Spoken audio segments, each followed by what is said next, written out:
Good morning, welcome to Morning Outlook. This is Kim speaking on Monday the 13th of July.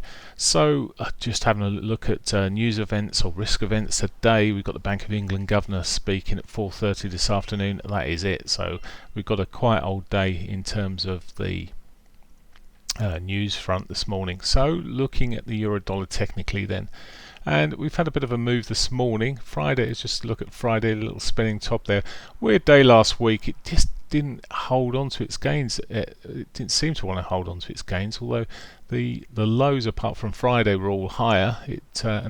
We had higher highs all the way through, but it was just such a messy old week, and we did end up, I guess, on a positive week overall Friday, and it's starting that way at the moment. Now, whether or not this can hold on again is another matter.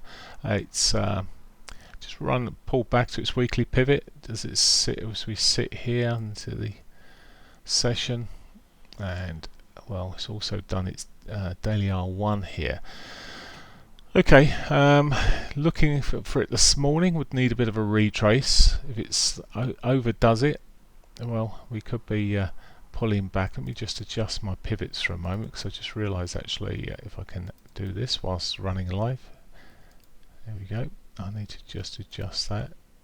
Oh, I'm on the daily bar. That's all right. Good. That's okay.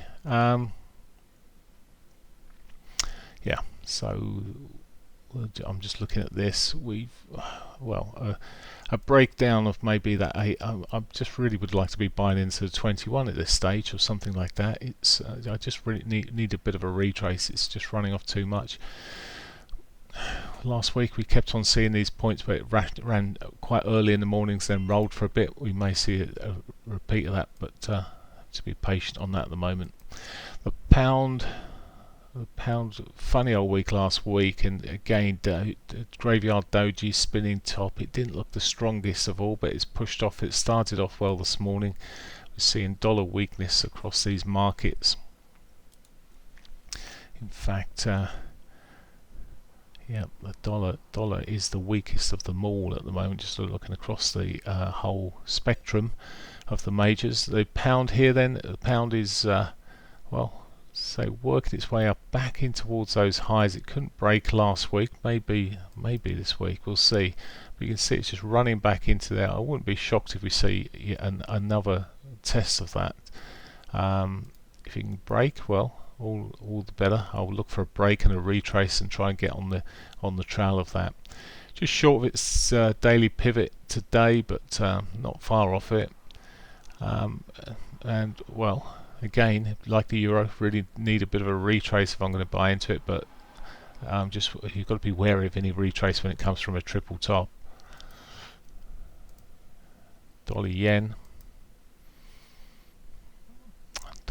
So dollar yen consolidated almost last week, just dropped off there on the Friday there.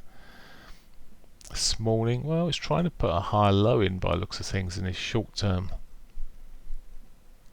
point of view. It's got the weekly pivot beckoning in across the top there.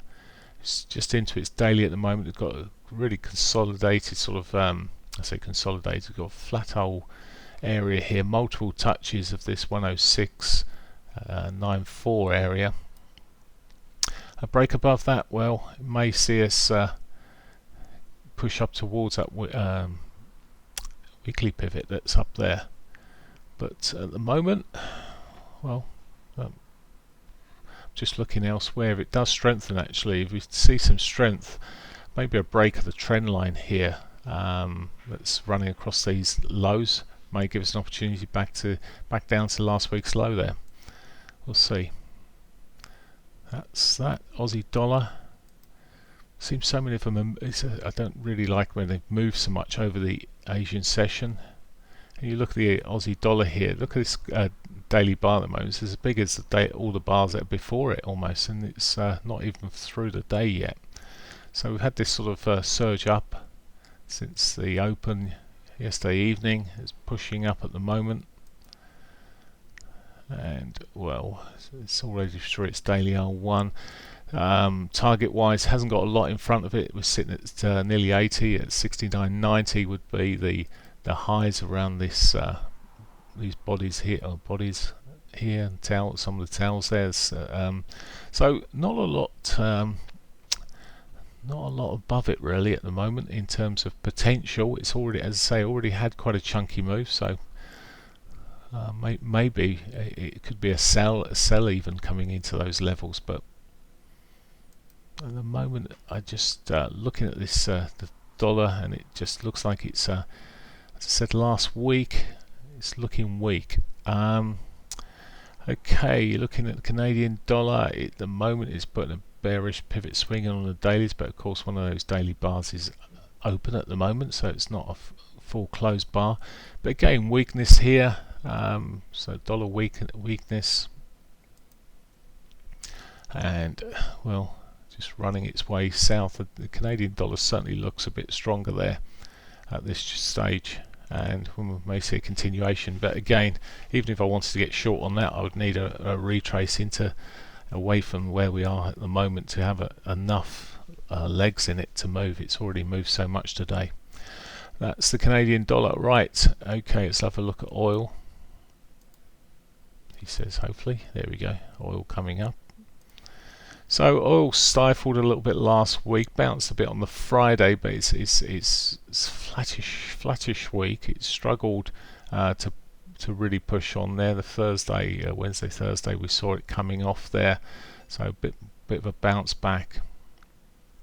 I've lost my major bullishness on the oil at this stage, but it may still trying to push back up towards last week's highs, but seems to have stalled a little bit here, and there is some sort of negative undertones kicking around. So and we saw this surge here. I think it was this. Was it? Yeah, it was. This is where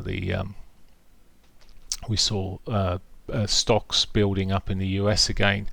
So I'm a little bit more wary about oil at this stage. Okay, S&Ps. They can do no wrong. So S&Ps bounced on Friday there. Sort of looks like we gapped open. In fact, there looks like a little bit of a gap on the S&Ps here that's not quite filled there. Maybe we'll see a bit of a correction on that, but seems that they can do no wrong at the moment. I'm just coming out a little bit further, looking at the weeklies for a moment, and we're not too far away from some weekly highs there, near-term weekly highs. Whether that will stall things, we'll see. That 32.39 area looks pretty much 32.39, 32.18 sort of area even may stall things. 4 hourly point of view, well, it's such a move, as I say, with a gap that sits under there. I do wonder if we'll see a bit of a correction. There's a bit of, I should mention, a bit of divergence running across the highs there. Let's just check and see. Doesn't look so much of a divergence on the MACD. Certainly is sitting there on the RSI though. Okay, my RSI is much more aggressive, but looks a bit like a bit of divergence sitting across there. We may just see a bit more of a correction now on the S&Ps this morning. Okay, that's pretty much it. As I say, news-wise, nothing of any significance till 4:30. So I wish you a great day. Bye for now.